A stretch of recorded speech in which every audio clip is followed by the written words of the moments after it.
Hello friends. So இன்றைக்கி பார்த்திங்கன்னா என்னுடைய last checkup and last scan எடுக்க போகிறாங்க. ஸோ 9th மந்த் வந்து எனக்கு ஸ்டார்ட் ஆகிடுச்சு. நாங்கள் வந்து ஹாஸ்பிட்டல் கிளம்புனோம். லக்ஷய் வந்து நானும் வரேன்னு சொல்லி அழுதுட்டு இருந்தாங்க. ஸோ குழந்தையெல்லாம் ஹாஸ்பிட்டல் கூட்டுன்னு போக முடியாது இல்லையா, அதனால அவனை சிஸ்டருக்கு வந்து லாஸ்ட்டு செக்கப்புக்கு போயிட்டுருக்கோம் சிஎம்சிக்கு. ஸோ ரொம்ப எமோஷ்னல் ஆகிறாங்க மேடம். ஸோ இன்னும் 3-4 டேஸில் ஒரு குட்டி தேவதை ஒன்று வரப்போகுது எங்கள் வீட்டுக்கு. ஃபைனலி ஹாஸ்பிட்டல் ரீச் ஆகிட்டோம். இன்றைக்கி ஸ்கேன் பார்த்துட்டு என்ன சொல்லுவாங்கன்னு தெரியல. ஒரு வேளை இன்றைக்கே அட்மிட் ஆக சொல்லுவாங்களா இல்லை 1 வீக் கழித்து வர சொல்லுவாங்களான்னு தெரியல. டியூ டேட் வந்து பார்த்திங்கன்னா November 12th அன்றைக்கி கொடுத்துருக்காங்க. ஸோ என்னால் சுத்தமாகவே நடக்க முடியல.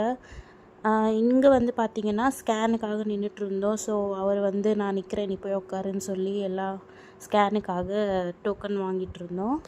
ஃபைனலி டாக்டரை பார்த்து முடிச்சாச்சு. அவங்க 12th அன்றைக்கே வந்து நீங்கள் வரணும்னு இல்லை, அதுக்கு முன்னாடி உங்களுக்கு பெயின் வந்துடும் அப்படின்னு சொன்னாங்க செக் பண்ணிவிட்டு. அதனால் ஒரு மிக்ஸ்டு எமோஷ்னலோடு நாங்கள் வந்து வீட்டுக்கு வந்துவிட்டோம். லக்ஷயை பார்த்து ஹாப்பி ஆகிட்டேன். நெக்ஸ்ட் வீடியோவில் பார்க்கலாம்.